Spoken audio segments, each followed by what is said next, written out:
And we're back. I'm joined today by Sky King, host of Sky King's Mental Playground. And Sky, you and I got connected through a mutual friend of ours, Eric Jorgensen, who's the host of the Smart Friends podcast, recently rebranded. But you were instrumental in helping him kind of get his podcast off the ground. So kudos to you for that. And the reason that I wanted to bring you on today is that you're doing something super interesting and I think very unique with your podcast in that it is only behind a paywall. And I guess we'll just start there. Why did you choose to put Mental Playground behind a paywall? Yeah, so to back up just a little bit, I actually launched my podcast as an NFT, first of all. It was my whole theory on podcasting and why I got into it in the beginning has to do around how we monetize media. And so I basically launched the first ever long form podcast NFT and then 7 clips that I call meme farming. I basically concepted out this thing called meme farming. And so we launched that in November of 2021. It only got 50 plays, but we sold it for $12K, which was pretty sick for Holy a ratio. Shit, 12,000? Yeah, for a ratio of sale to plays, it was pretty solid. And was that during the height of the NFT craziness? It was a little bit summer? after it was fall. So it was already, things were starting to kind of fall apart already. Okay. Yeah. So I was actually pretty happy with that. And then I kind of thought of it, I call it a playground for a reason. I've been working in podcasting since 2016, but haven't been behind the mic that whole time. And it just seemed like a really good opportunity for me to practice. It's kind of this is, if you actually want to listen, I'm not here to grow. I'm not here to rank on iTunes. That's something I offer as a service to people. It's something I did for people for years, and I kind of hated it. And so I just wanted to podcast, be really true to podcasting and see how I could monetize it as best I can. And it just, the economics are so different, right? Because if you have a private feed, let's say it's $12 a month. If I get 1,000 subscribers, that is 6 figures of income. You're doing well, just to talk, once or twice a week. And so the game just becomes very different. Whereas most people who start podcasts, they just want to grow for growth's sake and bigger. I've dealt with people who getting millions of downloads a month and they're like, oh, we're not growing fast enough. And I have to tell them, UT Stadium, we get the entire year's worth of people sitting in that stadium every month listening. When you just see these numbers on a screen, it doesn't mean anything. And I really wanted to have a very clear path to okay, what is my actual goal? I don't want to be famous. I just want 10,000 subs. That's just the lifelong goal for me is 10,000 paying subs. And if I can just needle on that further, how do you market that? How do you, because it's already so difficult to ask somebody, hey, tune into my free podcast. It's probably going to suck. How do you get someone to that's that extra level of trust that you have to build with the audience? Are you leveraging your audience to try and go out and get more subs? Are you marketing, advertising? How do you try and get new people to subscribe? Yeah, it's been purely word of mouth from last year. I really, again, didn't want to do too much marketing. I am slowly starting to switch that though, and I'm building out a few marketing strategies. But with anything, target whenever I'm helping people launch podcasts or talking through podcasting strategy, it's the best way to grow a podcast is by going on other people's podcasts, especially within your niche or within the show that you want. Yeah. And if you can just get really specific on what you're offering and why you're uniquely offering it up to that show, then I think you can do a pretty good job of converting. And that's where I've had the most success, is definitely going on other shows and just discussing it, explaining, why it would be helpful to that audience, being very specific about it. If my podcast is about the tension between centralized and decentralized systems generally. Yeah. So if I went on a show about toddlers, that would probably perform horribly. But if I'm going on these shows that are, more crypto related or really interested in our relationship with China, and, I do this whole intense breakdown of what happened on January 6th in China. And, they want to understand that relationship a lot more. And most people don't even know that on January 6th, 2021, Hong Kong fell for all of history. China came in and did national security law 20-ish years ahead of time. And it wasn't discussed at all. You go on the New York Times website right now, and it has top 10 articles from January 6th, 2021. Obviously, the number ones that happened in the United States. But they don't even mention the fact that Hong Kong fell is gone. They arrested, over 70 people, 35 of them, democratically elected senators were just arrested. Wow. And it's never coming back. And so, yeah, you just kind of have to, it's just pitching anything though, because mine's $6.90 a month. And, that's for somebody who wants to sign up for 3 69. months. Yeah, 69, exactly. Somebody wants to sign up for 3 months, that's a book. Yeah, exactly. I try not to take things too seriously. And so it's just, it is expensive. Podcasting's expensive. This is why I don't like to grow podcasts like through Facebook ads and stuff, is because it's actually a more expensive listen to a lot of people. Podcast listeners tend to have a little bit higher net worth. So, maybe valuing the hourly time at $50 to $100 an hour. And so if you're getting a Facebook ad and it's like, okay, this is a 2-hour podcast, that's an expensive purchase off of a Facebook ad, Yeah, so that's true. And go ahead. No, you go for it.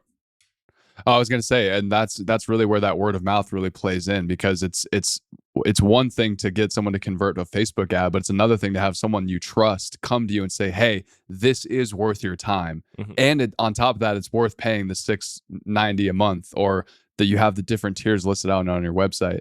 Yeah. Have you ever considered the approach of like some because I love the concept of private feeds. I think private content is fantastic. I've said this 100 times on my podcast. I will gladly give my money to one person who's creating really great content behind a paywall versus Netflix or HBO Max, because the content, I'm actually getting the content I want rather than a bunch of shit that I am never going to watch and will scroll for 2 hours before I end up going back to listen to a podcast. Have you ever considered, like, you have a feed where you're releasing 1 out of every 10 episodes for free, so people can kind of get sort of a taster before they fully commit? Or has that concept arisen? Yeah, I thought about that. We do that a little bit. Like some of our crypto Polkadot related stuff specifically, I do put out onto a public feed just because that's we're using for recruitment to try and find a technical co-founder. But how I'm actually going to approach it this year is I'm going to build a clips channel on Spotify. So it'll just be like clips from the podcast. So just like you do TikTok and YouTube clicks, but it'll be on Spotify video. Because I know Spotify's really trying to push that. I've got pretty connected with their team. And so that's going to be my approach, as opposed to like a small portion of every episode. It's just like the most fire clips from each one. I love that. Yeah. And we're going to start doing video this year as well. So that's fantastic. And is Anchor the only way still that you can get Spotify video? Yeah, Anchor's the only way. Megaphone, you're going to be able to do it shortly. Okay. Are we breaking news here? I don't know if they've said it publicly or not. It's just like talking to different reps, It should be happening shortly though. Like I think this quarter, if not like halfway through the year. Okay, cool. Well, I think what you're doing is fantastic. What are some of the non-obvious benefits of having a private podcast? In my mind, yeah, obviously, like there's the monetary side. Like it's way easier to monetize earlier on. Yeah. You don't have to do advertisements, which most of my clients, that's the part of the job they like the least, is the advertisements, and then the marketing's the next part. The non-obvious ones, though, are more the freedom in which you can speak. So nobody is going to try and cancel me, because everybody who listens to me is paying to listen. Like you would have to really fucking hate me to, pay me $70 a year to cancel me. And so I just feel a lot more freedom. And it's not that I actually really say many things that are cancelable, but it's just knowing that I can, have good faith from these people to go really deep into a lot of these topics. The non-virality component is nice. Like I'm not getting, split, like taken out of context constantly. And it's, I don't know. It just feels safer. Like it just feels like everybody there is on your team, which is pretty nice. Yeah.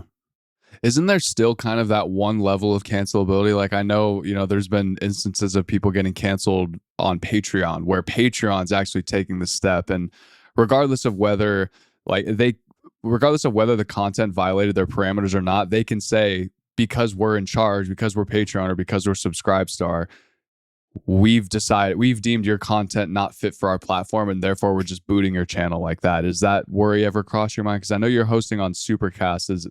How does that kind of work?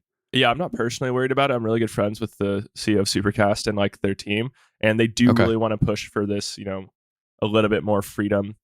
The other thing is with Supercast is you get access to everybody's email, so you at least always have that.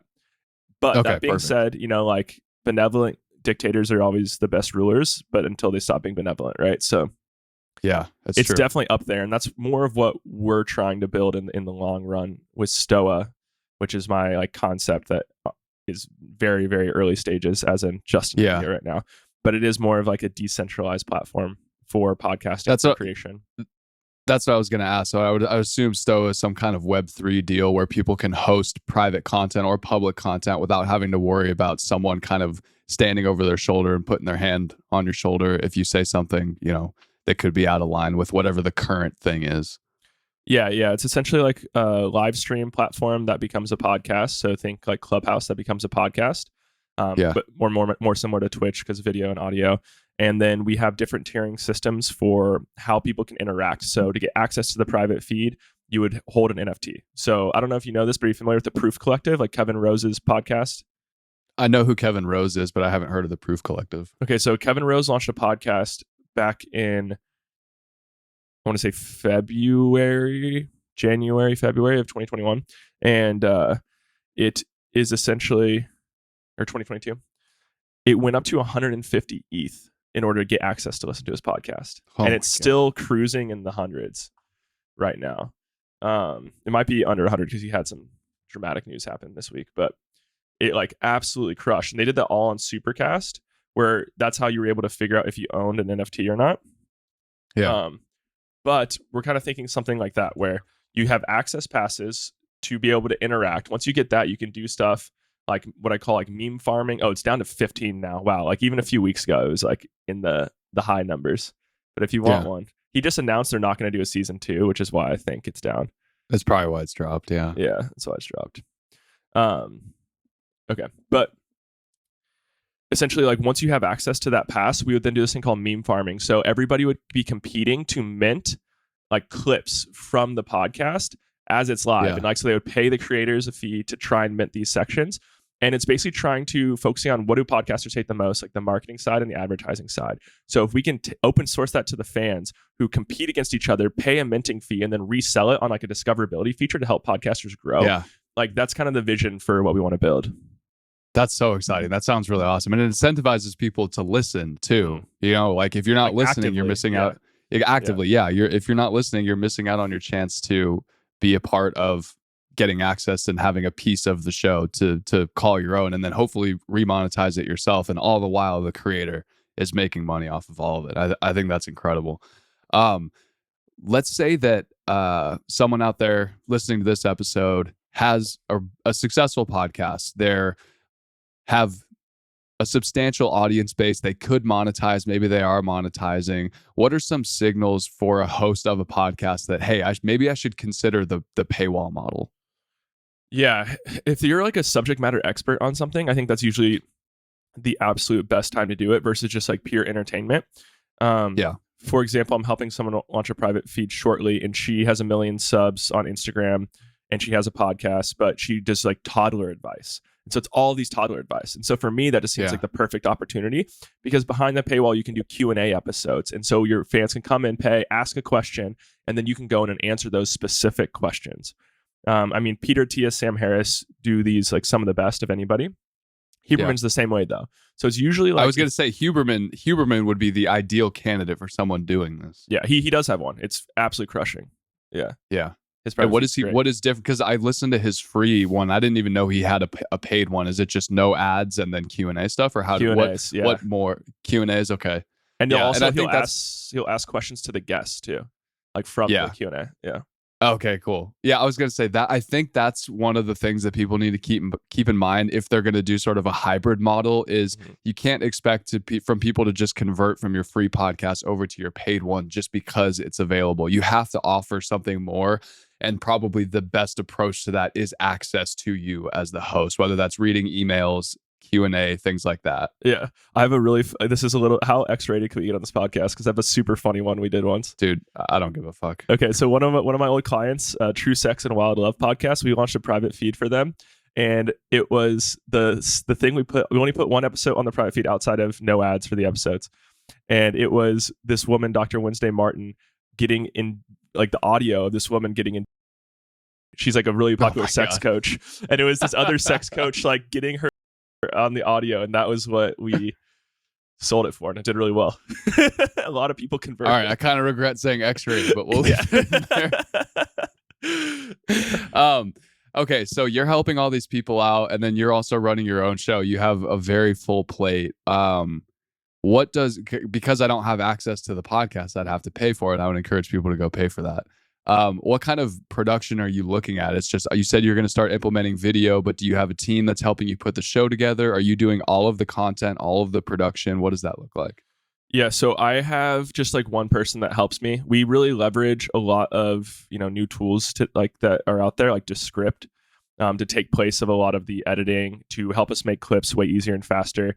I basically taught someone how to do it in a few hours, and he just runs it all for me. So I record, it comes up to Riverside, or I'll upload it to Drive if they're in person, and then he just goes, takes it, creates the show notes, and then I come in and edit it how I see fit, what I like, pull out my favorite parts, and then he just pops it out. It would the ultimate goal, either in the near or long-term future, be to where you are purely doing the content and you have sort of a right-hand person, like a lead producer that understands the style of your show and knows what clips they should be looking for? Or do you kind of want to keep handling that because it's your audience, your show? I enjoy that part. I do think it's one of my like better skill sets is determining that. Okay. I just spent so many years finding those clips for big podcasters that I'm decently good at it when I want to do it. And so it's hard to say. My ultimate goal though is to have like it open source and incentivize the fans to pick the clips. Like that to me, I find a lot more interesting. Yeah. Yeah. But I mean, moving to a production team, like especially as we start to do a lot more video, I think it's going to be necessary because even just the amount of time it takes to like render some shit, you know what I mean, can be hectic. And if I have like to do a lot of other meetings and stuff, it's like I have two computers, but it's just annoying. Dude, it's insane. I can't tell you how much time I need to track how much like in a given day I spend, but like I would say at least a couple hours every day are spent just staring at either the bouncing icon loading in Logic Pro X or the exporting function in Final Cut Pro. Yeah. It's just so much time spent doing that. And hopefully kind of with the future, with AI and technology as it gets better, I'm hoping that stuff will render faster and export faster at a higher quality. And then hopefully with what you're building, since it's all live streaming, that stuff doesn't matter anymore. It's going to be done in real time and then it'll be out there for people to consume. Okay, I have one more question for you. I really appreciate you taking the time to come on the pod. What to you makes a great podcast? Like, what is a great podcast episode for me that I do, or what is like a great podcast out in the world? Like what makes it you could take this really any way you want, but initially the way that I wanted the question to be answered would be like, what in your mind when you listen to an episode of a podcast or you get introduced to a podcast makes that sort of flash go off in your brain and you go, oh, this is a great podcast? Yeah. I call it edutainment. So it's like I am being entertained, but I'm learning stuff at the same time. And I think that to me is always the sweet spot that I aim for and try and like help my clients tend to aim for. It's like it has to be engaging, it has to be fun, but I want to feel like I am better at the end of it. I've like experienced more of the world. I've connected more deeply with people. I have a better, honest conversation with myself. I'm fitter. I have a solution to a problem that exists in my life while still being entertained. You know, when you talk about compared to a subscription of like HBO Max or Netflix, it's like most of the stuff I watch on those shows, I'm pure entertainment. But most of the time I'm listening to a podcast, it's like, oh, I feel like I'm getting a little bit of growth. And especially if I then take the time to integrate that podcast and, actually reflect on it and to like input what I received, then that usually is a great podcast. It's amazing that you say that because I spent a lot of time thinking about that question and I came up with the word infotainment and you came up with edutainment. So one of those words is hopefully going to stick long term, but and then, I think that go ahead. Like Patrick Bet-David's whole thing is valuetainment. Valuetainment. Yeah. I love his podcast. I think those guys are great. I think they do a great job of leaning really hard into the entertainment side with a sprinkling of information. Like they're taking educational, informational topics, but they're doing more information versus something like My First Million. They're kind of the opposite of that. They're doing a lot more of the information stuff, but a sprinkling of entertainment on the top. And I think there's so much advice out there of like, how do I make my podcast grow? How do I make a good podcast? And people come up with a million different answers, but it seems like everything is pointing back to this topic of edutainment or infotainment. That is what it is. It's finding the perfect blend within your personality of, I need to be entertaining, I need to be funny, I need to be something, but I also need to be teaching people something at the same time. And it's really hard for people to be able to do that. And that takes a serious talent. Yeah, for sure. And a lot of reps. Tons of reps behind the mic. Yeah, no one's born naturally to do that. So you just got to get tons of reps behind the mic. Sky, dude, this is super fun. I really appreciate it. Where can people go subscribe to your podcast? Where can they go learn more about Stoa? Can they follow you online? Give them the whole spiel. Yeah, so if you're interested in listening to any of my episodes, Sky King's Mental Playground, so it's skmp.supercast.com. You can sign up there. And there are, like, you can, the cheapest one is $6.90 a month, but there is a free one that you can listen to. So, like, it's just your email. So if you want to give it a test, jump in there. And then Twitter is probably the best other place. I like to tweet silly stuff, pretty absurd sometimes, but I enjoy it. And that's Consumer Sky. I do enjoy your Twitter feed. All right, everybody. Thanks so much for tuning in. If you enjoyed this episode, please follow the show on Apple, Spotify, or sub on YouTube. And once again, as always, go subscribe to my Substack.